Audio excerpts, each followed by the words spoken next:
Okay, thanks everybody. I'm glad to be here. Thanks very much to Molly and to Kim for organizing this and inviting me to come. My name is Orrin Shindell. I'm a assistant professor at Trinity University, which is a 4-year liberal arts college located in San Antonio, Texas. I thought I would say a few things about my career path and then talk about the research that I do here at the university. So I didn't go to college until my late 20s. I left high school actually convinced that I was going to be an artist. So my first goal in life was to become an artist, to go to art school. And I sort of traveled around the country to various places around the Mountain West and the Southeast, doing various odd jobs. And when I was 26, I lived in Denver, Colorado, and decided that I was going to go to college. And in trying to figure out what I was going to do, I had at some point read some popular books about physics and thought that some of those ideas sounded really interesting. And having grown up, I remember liking math. And so I looked at the local university, University of Colorado, Denver, which was an urban campus. It's part of the University of Colorado system. And the physics department had a program in physics with a concentration in medical and biological physics, which I thought sounded interesting. I didn't know very much about it, but I thought I would give it a shot. And that's where I started. At the university, I started working academic jobs. In my second year, I started working in the Math Education Center, tutoring people in all different levels of math. And ever since then, I've worked one academic job or another up through today. So graduating from UC Denver, I went to graduate school at UT Austin in Austin, Texas, University of Texas, to get my PhD in physics, where I studied also biophysics type things. And starting in 2017, I have been an assistant professor here at Trinity University, and I have a lab working on also biophysics projects with students. And so I'm going to talk today about one of the projects that we've been working on, which looks at the dynamics of bacteria interacting with surfaces from a physics standpoint. So I'm going to talk a little bit about why this problem is of interest, what physics has to offer in this problem, and then I'm going to try to give some flavor of how we do the various experiments and analysis and what students can do while we're as undergraduates working on these sorts of projects. Okay, so on this first screen, I've put an image, a microscope image that comes from the lab. These fluorescent objects are bacteria, which have a fluorescent molecule in them, which can be imaged with the microscope. And so what you should picture is a flat surface where all of these bright bacteria are moving near that surface. This scale bar in the lower right-hand corner shows you the scale of this image, 5 microns. That's about 1/20th the width of a human hair. So these little bacteria are about 100th to a 20th the width of a human hair. So that gives you a little bit of a scale for the types of things we'll be looking at.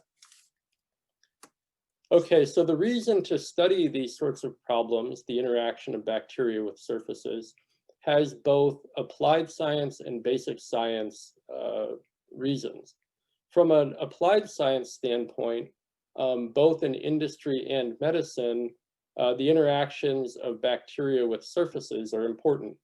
So this image on the left shows a water tank from a water treatment plant, where this black sludge that has been accumulated in the tank and is leading to difficulties with its functioning is actually an aggregation of bacteria that are stuck to the surfaces. On the right-hand side are some images of chronic wounds in patients, where again, what you're looking at, especially in this image on the top right, were these long rod-shaped objects or bacteria which have aggregated onto the surface. And in chronic wounds where you have these bacteria in communities, it leads to increased virulence of infection, which are harder to treat, and they can persist, these wounds can persist and be detrimental to patients. From a basic science standpoint, it has been for a long time recognized that individual bacteria, so in labs for a long time, people studied bacteria basically as individual cells swimming around in free solution. But in the past, I don't know, 10, 20 years or so, it's become increasingly realized that the mode of life most natural to bacteria is actually in these surface aggregated communities. And these isolated cells are sort of how a single cell will swim around, find a surface and colonize it, and then grow into an aggregated community. So this image is showing the structure of these bacteria as they swim through a fluid. And you can see that there are these sort of long objects. Here is the body of a bacterium, and then they have these sort of curly tails, which propel them through the fluid. Okay, so from a physicist's perspective, we think of these bacteria in a fairly simplified manner. So here's a model of a E. coli bacterium. It has an ellipsoidal-shaped body, and attached to it is a helical flagellum, which it rotates to propel it through the fluid. And that bacterium, as it swims near the surface, will experience interactions with that surface, and that will modify its motion. And those interactions with the surface are what the bacteria experience and have to overcome to aggregate on surfaces. Now, bacteria have a long evolutionary history, and so one of the questions that we want to know the answer to is why this particular body shape. If bacteria really do interact with surfaces in their natural environment, perhaps this particular body shape is especially suited to those kinds of surface interactions.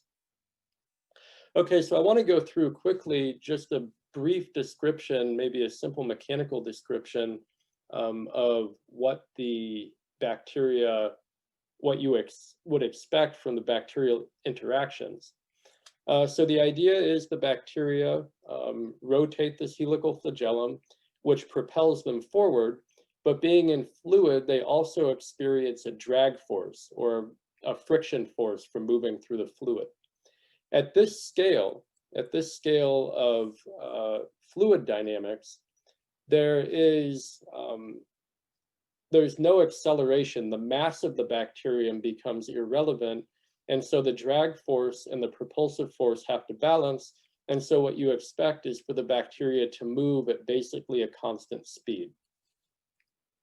However, as these bacteria are rotating, so these arrows are meant to indicate the rotation of the body and the flagellum separately, where the body is rotating with the top into the screen and the bottom out of the screen, and the flagellum rotates in the other direction, with the top coming out of the screen and the bottom going into the screen. The size of the drag forces that are experienced by the bacteria will be different depending on how close they are to the surface. So these images or these arrows are meant to indicate the direction of the force felt by the bacterium as they rotate. So this bottom large X shape in the bottom left corner indicates an arrow pointing into the screen, and this top arrow with the circle indicates an arrow pointing out of the screen. The drag force on the bottom is pointing in, and the drag force on the top is pointing out, but because the bottom is nearer to the surface, that force will be larger, giving a net force on the body into the screen. And exactly the opposite is true for the flagellum, with a net force coming out of the screen. So if you were to look at that from the bottom, what you would see is on the body, there's a force to the left. On the flagellum, there's a force, or I should say down. And on the flagellum, there's a force up.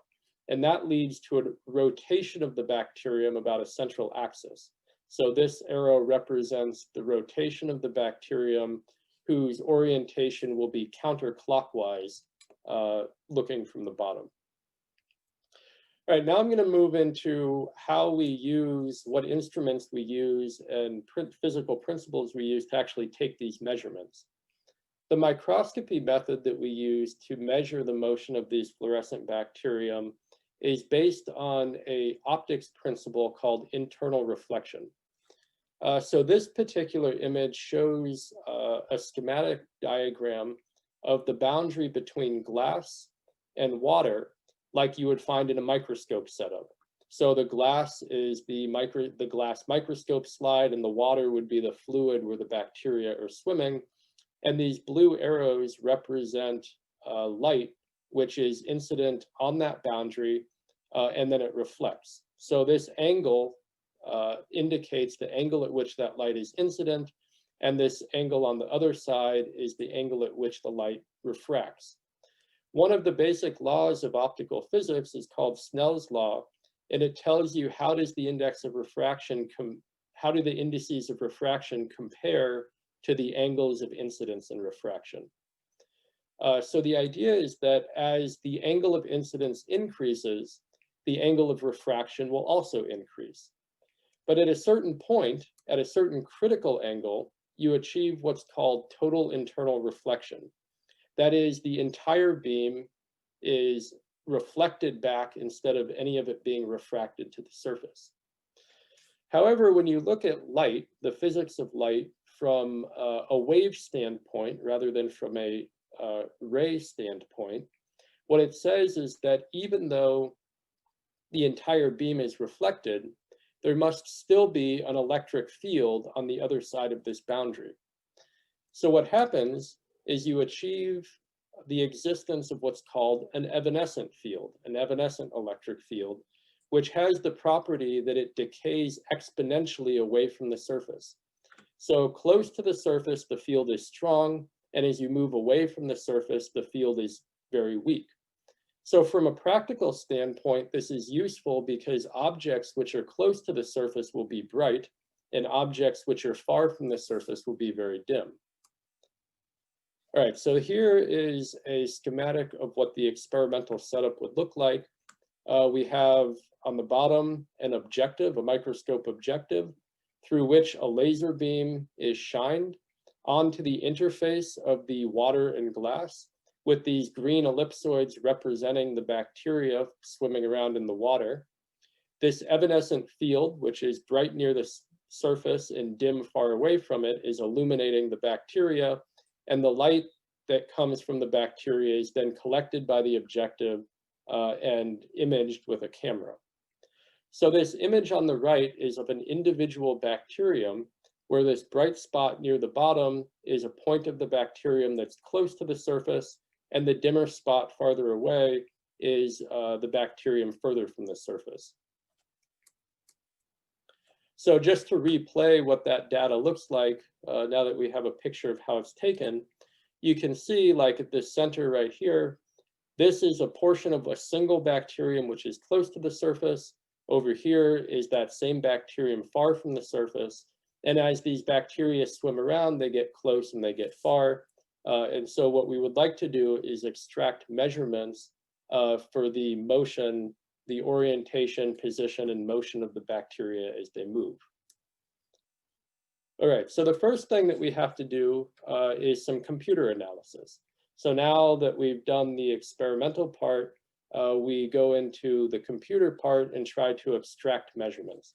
So this image on the left is a single frame, and we've written a computer code which identifies bacteria in a single frame, and then advancing through the frames, it stitches bacteria together one at a time to create these trajectories, which are shown over on the right. I should emphasize that this code is all completed by undergraduate students who are working on this, So these are topics that are amenable to undergraduates at this level. All right, so once we have the trajectories for the bacteria, the goal becomes to try to recreate the shape of the bacteria. So we have a two-dimensional image on the left with various intensities of light which are collected. And the goal is to turn that into a three-dimensional ellipsoidal shape that represents the orientation of the bacteria at its given point. So in order to do that, we have to specify 5 numbers, right? There's 3 numbers, X, Y, and Z, which tell you the location of the center of the bacterium. And then there's 2 angular measures which specify its orientation. The angle theta represents the angle from the vertical. So as the bacterium tilts down, how much is it tilted? And then the second angle phi tells you about the motion of the bacterium or the orientation of the bacterium relative to the XY plane or the horizontal. Okay, so we can use a method for anybody who is familiar with rotational dynamics in physics. We have a quantity called the moment of inertia. The moment of inertia represents the tendency of an object to oppose rotational motion. And for our purpose, we can use that if we have the image of a bacterium. So this is a contour plot showing part of the bacterium which is close. The warm yellows or the warm colors are close to the surface. The blue colors are far from the surface. And what we can do is look for the axis about which it would be easiest to rotate that shape. And then we draw that axis, and the angle that that axis measures with the horizontal tells us the angular orientation of that bacterium. In order to extract the information about the vertical orientation, we create numerically a large number of ellipsoids that we will try to fit to a particular bacterium, and we'll check to see which one best matches it. So this image on the left is a contour plot of a numerically generated ellipsoid, where the dark colors are again close to the surface, and the bright colors are far from the surface, or large values of the z direction. Then what we do is calculate what that object would be illuminated, how it would be illuminated in the evanescent field. And that's this image on the right. So it's a hypothetical object illumination for that particular ellipsoidal shape. Now the warm regions are high intensity and the cool regions are low intensity. So again, this represents a bacterium or an ellipsoid which is bright near the surface and dim far from the surface. However, what we have to do is try to accommodate the fact that we're using a microscope to take this image, and as the light propagates through the microscope, that will have an effect on the intensity pattern of the light that we capture on the camera. So this is a schematic picture on the left of a small fluorescent dot, which is incident on a circular aperture. And in the physics of optics, what happens is that the light then spreads out because of diffraction, and the intensity which is imaged on a screen far to the right will have its largest intensity in the middle, and then it will diminish as it goes away from the sides. If we add in a second particle, it too will have an intensity pattern, and those 2 intensity patterns will add together to give one full intensity pattern. So for these 2 dots, as they propagate through this hole, which you can think of as a kind of idealized or abstract version of the microscope, they will combine together. And the mathematical operation that does that combination is called convolution. It's just a way of taking these 2 different points and turning them into one combined intensity function. Okay. So what we have to do for the microscope is we have to measure this function, because you can't know it theoretically, so you just measure it experimentally. You take a small point, you image it, you collect its intensity profile with the camera, and then you say that's the intensity function that we should expect for a given point.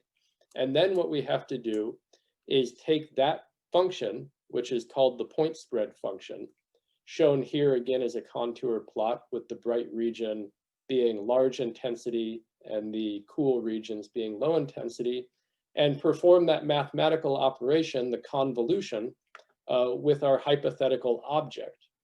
And that will produce a numerical hypothetical image. And our goal then is to compare this image, this hypothetical image, with the actual measured image. All right, so that's what this is what that looks like in practice. On the left-hand side, this surface plot, the little panels with yellow and blue panels, is the actual measured intensity of a particular bacterium. High intensity in the middle, low intensity off to the sides. And these red dots are a particular hypothetical shape, which we're trying to compare to the experimental image. So what we do is we subtract. We ask, what is the difference between the red dot and the measured image? And we add all those differences together and ask, for a given orientation, for a given ellipsoid orientation, which chosen ellipsoid has the smallest error compared to the experimental value? And that's what this plot on the right is showing. The vertical axis shows the error, the total error in the comparison, and the horizontal axis shows the value of angle that we've chosen for that particular ellipsoid. And you can see the one marked in red is the one that has the minimum error, and therefore that's the ellipsoidal shape, the orientation that we choose for that particular image. All right, so here's a reconstruction of a particular bacterium using this process. The ellipsoid is the ellipsoidal shape, and the contour plot below it represents the actual experimental intensity. So you can see that there's a correspondence between the ellipsoid, which was chosen, and the experimental intensity shown as the contour plot. And then this, you can track then the motion of the bacterium in 3 dimensions as it moves through the plane. Okay. So we can see how close does it get, how far does it get, what's its orientation, and how quickly does it move. All right, so here's a still frame of the same image. And in looking at it, what you can see is that the bacterium comes in from higher up. It comes into close contact with the surface right here. This is kind of a contact. And then it moves away and stays in close contact, moving further from and then closer to the surface in time, always oriented roughly toward the surface. Okay. The next thing that we can do is try to extract numerical values related to the motion of the bacterium. Right, so this is a particular trajectory, one of those circular trajectories that we showed before. And what we do is split the trajectory into different pieces and find the best fit circle to match that trajectory. So here in the cyan, you have one circle. Here in the red, you have another circle. Here in the blue, you have a third circle. And from those circles, we can measure the radius of that circle, and also the distance that the bacterium traveled along that particular arc length. And that gives us 2 measures. One is the curvature, which is defined to be 1 over the radius, and the other is the speed, which is the distance traveled over the time that it took to do that traveling. And what we can then do is take the average height value of the bacterium over this range and plot both the curvature and the speed as a function of average height. And so here's what some of that data looks like. On the left-hand side is plotted the speed of the bacterium versus height above the surface. Notice that near the surface, the closer the bacteria gets, the slower it goes. And then as it gets away from the surface, it approaches a constant speed indicated by this red dashed line when it's lost contact with the surface. Similarly, the curvature, which is a measure of the size of the force exerted on the bacteria, is high near the surface, and then it gets small as you move away from the surface. So why these are interesting from a physics standpoint is that they give you a direct measure of the actual forces that are being exerted on the bacteria by the surface as they interact with it. One other set of measurements that we can take, which I'll show here, is histograms that show how often a bacterium experiences a certain orientation.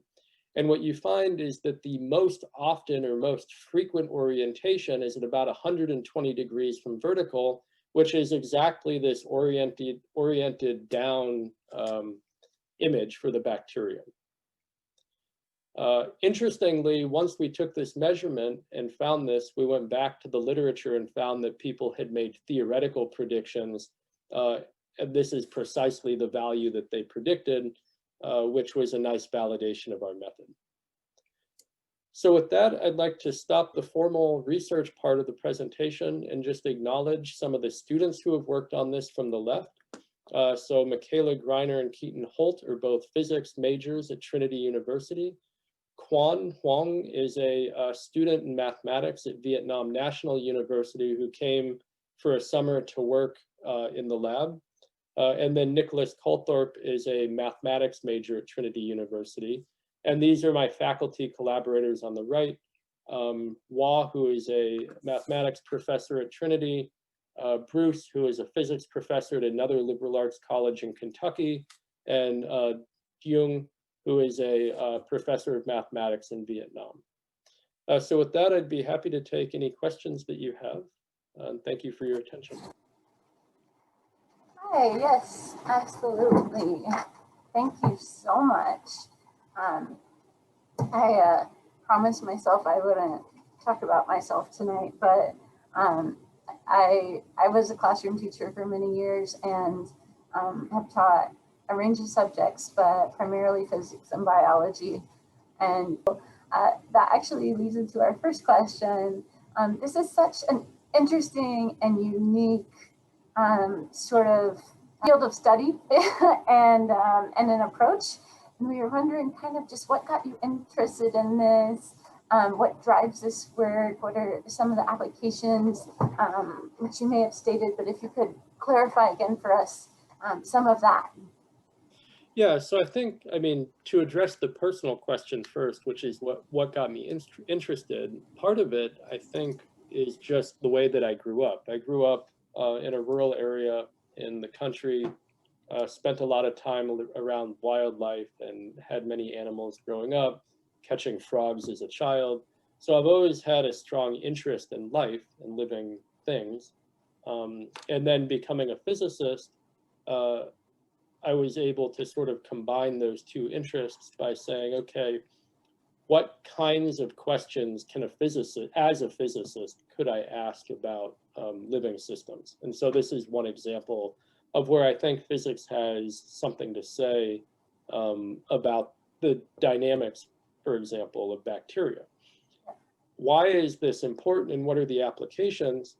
A lot of the applications for this particular type of work come from medical applications. I showed one, which was the colonization of bacteria in wounds, but other examples, which are actually closer to what I've shown, would be lung infections. So in the lungs, you have a viscous fluid layer which lines the lungs, and when you get a bacterial infection in the lungs, the bacteria are able to move through that fluid layer and then colonize the surface of the lungs and then grow into these surface aggregated communities.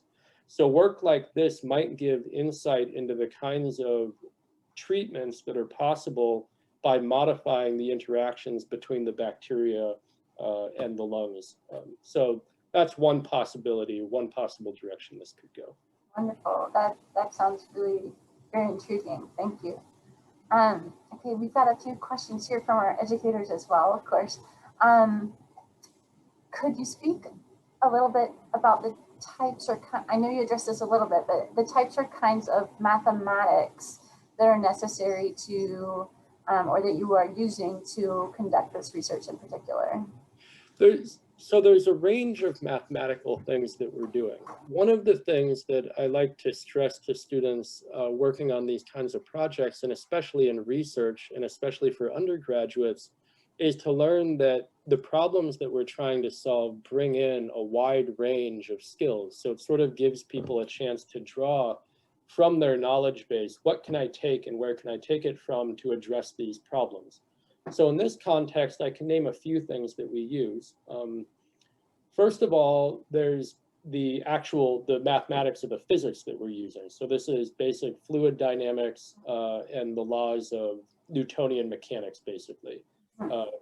Forces and accelerations and velocities, things like that.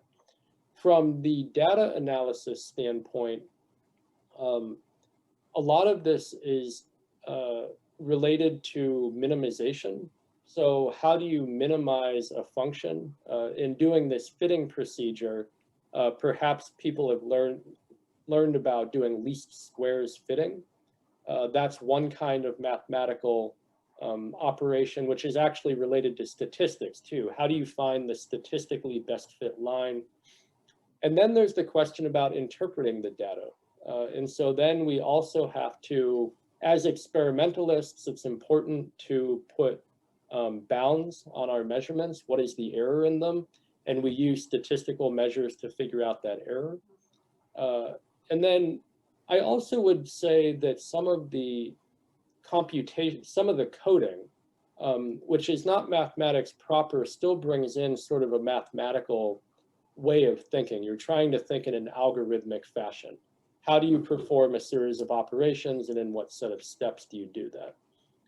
And then the last thing I'll say is that from the microscope standpoint, from the instrumentation standpoint, there's also the physics of light. So you're worried about, you use wave mechanics and also ray mechanics to look at the instrumentation. Very thorough, thank you very much. Next question would be, your experimental procedure in particular seems like a very clever approach. Again, how did you develop your experimental design? What went into that process? Well, so this is also developing experiments, especially with these kinds of systems, takes a fair amount of time. You have to, actually, I realize I missed one of my collaborators on here. One of my collaborators is a microbiologist. And one of the things about doing this kind of work that's crucial is to have a biologist who can help with the biological aspects of it. And Dr. Healy is the one who produced the fluorescent bacterium, which expresses the protein called GFP, green fluorescent protein. So he made that organism. In terms of doing the actual measurements, my students and I had to spend some time trying to figure out what is the best way to set up a sample chamber. How do you get the best sorts of images? We had to look at what is the best density of bacteria to use, because if the density is too high, they're hard to track. If the density is too low, you don't get enough data to analyze. And so these are the kinds of things that you have to literally experiment with and try to figure out what will work, and then you change it a little the next time, and you change it a little the next time. And so it's a lot of trial and error. Sounds about right.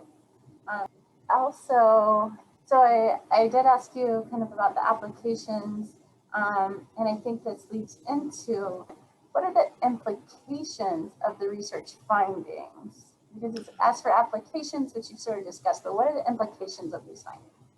Well, yeah, let me address that from a basic science standpoint rather than an applied science standpoint.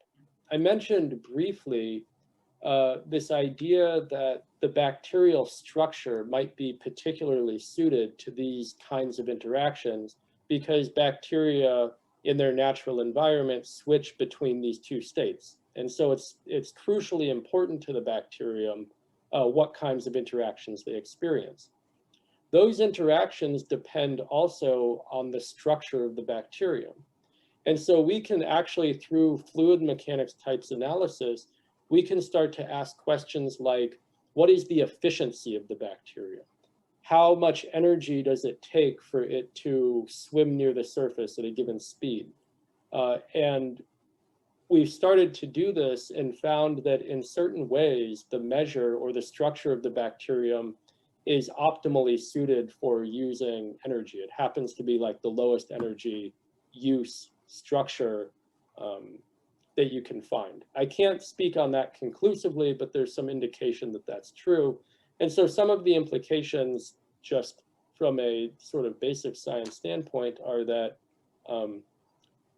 these structures are not arbitrary. They're actually, well, yeah, so that's, I guess those are the implications. Selected to be representative of a possible process and etc. Yeah, that's right. So there's, that's right. So we do have a biochemistry major right next to me and a microbiologist across the hall who we let know what's going on in here. And so I have a little bit of a zinger for you, but I bet you'll be right on it. What would your research look like if there were multiple flagella on your chosen organism? Yeah, so I passed over this issue, but the E. coli bacterium does not have a single flagellum. It actually has multiple, 6 to 8 flagella. And the bacterium has 2 modes of motility. If it rotates its flagellum in one way, and I can't remember which way is which, you'll have to forgive me. You'll probably tell me. Because of the structure of the flagellum, they'll all bundle together. So if the motors rotate one way, the flagella bundle together into one big helix. If they rotate the other way, they unbundle into multiple flagella. The way that the bacterium uses this is that when it's one single flagellum, the bacterium moves in a straight line, and then when it unbundles, it randomly changes its direction. So this is actually its mode of what's called chemotaxis, which is to figure out how does it move through its environment to find nutrients. So if it's moving in a direction where the nutrient concentration is increasing, then it will move in a straight line. If it's moving in a direction where it's not finding nutrients or the nutrient concentration is decreasing, then it will frequently randomize its direction in order to search around and try to figure out. So this is its mode of motility, and the organism that my colleague uses is what's called it's a mutant strain where it has the gene that's knocked out is called KY, and that prevents the bacterium from being able to rotate its flagellum in the way which would cause it to unbundle, and that gives us the sort of freedom to pretend that it really is one single flagellum, because that's the dominant mode of motility. Okay. Sounds like we're going to have a good conversation at lunch hour tomorrow. Thank you very much. I'm sure our teachers are also very appreciative. So it's an excellent and informative presentation and very exciting here in the office. Thanks very much for having me. Just to Absolutely. say, if anybody has any interest in contacting me for any reason, please feel free. Yes, thank you so much.